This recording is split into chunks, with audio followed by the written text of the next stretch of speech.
आरंभ करते हैं। 17वें अध्याय की शुरुआत में श्री चाणक्य गुरु का महत्व बताते हैं। वो कहते हैं कि जिस प्रकार पर पुरुष से गर्भ धारण करने वाली स्त्री समाज में शोभा नहीं पाती, उसी प्रकार गुरु के चरणों में बैठकर विद्या प्राप्त न करके इधर उधर से पुस्तकें पढ़कर जो ज्ञान प्राप्त करते हैं वे विद्वानों की सभा में शोभा नहीं पाते, क्योंकि उनका ज्ञान अधूरा होता है। अधूरे ज्ञान के कारण वे शीघ्र ही उपहास के पात्र बन जाते हैं। आगे समझाते हैं कि उपकार का बदला उपकार से देना चाहिए और हिंसा वाले के साथ हिंसा करनी चाहिए। वहां दोष नहीं लगता, क्योंकि दुष्ट के साथ दुष्टता का व्यवहार ही करना ठीक रहता है। चाणक्य ने इस श्लोक में कहा है कि यूं तो सबके साथ प्रीतिपूर्वक व्यवहार करना चाहिए, पर दुष्ट के साथ प्रीतिपूर्वक व्यवहार करना उसकी दुष्टता को बढ़ावा देना होता है। आगे कहते हैं कि तप में असीम शक्ति है। तप के द्वारा सभी कुछ प्राप्त किया जा सकता है। जो दूर है बहुत अधिक दूर है, जो बहुत कठिनता से प्राप्त होने वाला है और बहुत दूर स्थित है, ऐसे साध्य को तपस्या के द्वारा ही प्राप्त किया जा सकता है। तप के द्वारा तो ईश्वर को भी प्राप्त किया जा सकता है। अतः जीवन में साधना का विशेष महत्व है। आगे कहते हैं कि लोभ सबसे बड़ा अवगुण है, पर निंदा सबसे बड़ा पाप है।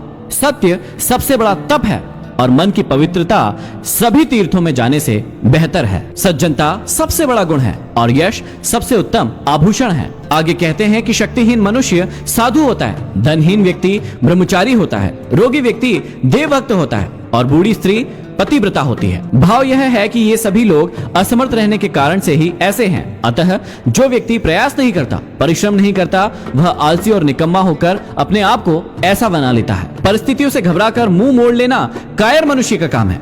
व्यक्ति को तो चाहिए कि वह अपना कार्य पूरे मनोयोग से करे। सच्चे अर्थों में वही धर्म है। सांप के दांत में विष होता है, मक्खी के सिर में विष होता है, बिच्छू की पूंछ में विष होता है, लेकिन दुष्ट व्यक्ति के पूरे शरीर अर्थात सारे अंगों में विष होता है। भाव यह है कि दुर्जन व्यक्ति हर प्रकार से सज्जनों को कष्ट पहुंचाने वाला होता है। उसका साथ किसी भी रूप में सुखकारी नहीं है। बुद्धिमान व्यक्ति सदैव ऐसे दुष्ट व्यक्ति से बचकर चलते हैं, क्योंकि दुर्जन व्यक्ति के तो सारे अंग में विष भरा होता है। आगे समझाते हैं कि हाथ की शोभा दान से होती है, न कि कंगन पहनने से होती है। शरीर की शुद्धि स्नान से होती है, न कि चंदन लगाने से होती है। बड़ों की तृप्ति सम्मान करने से होती है, न कि भोजन कराने से। शरीर की मुक्ति ज्ञान से होती है, न कि शरीर का श्रृंगार करने से होती है। भाव यह है कि आडंबरों से शरीर को शुद्ध नहीं किया जा सकता। दान देने, स्वच्छ जल से स्नान करने, बड़ों का सम्मान करने और उचित ज्ञान प्राप्ति के उपरांत ही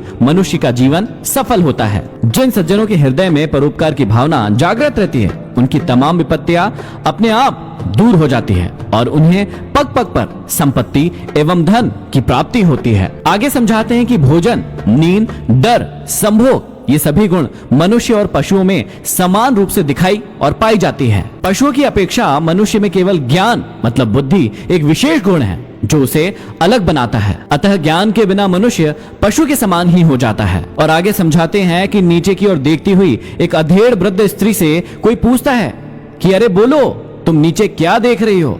पृथ्वी पर तुम्हारा क्या गिर गया है? तब वह स्त्री कहती है, अरे मूर्ख, तुम नहीं जानते, मेरा युवावस्था रूपी मोती नीचे गिरकर नष्ट हो गया है। कहने का अर्थ यह है कि यौवन का मोती एक बार नष्ट हो जाए अर्थात जवानी एक बार चली जाए तो फिर लौटकर नहीं आती। इसलिए आप सब भी अपनी जवानी का सही उपयोग कीजिए, अपने लक्ष्यों को प्राप्त कीजिए और अपनी जिंदगी में कुछ ऐसा हासिल कर जाइए कि मरने के बाद भी आप लोगों के दिलों में रहें। और यहीं पर समाप्त होता है चाणक्य नीति का अंतिम अध्याय। आशा करता हूँ इस यात्रा के दौरान आपको बहुत सारी चीजें सीखने को मिली होगी, अपनी जिंदगी को बदलने के लिए मिली होगी। बहुत ही जल्दी मैं आप सभी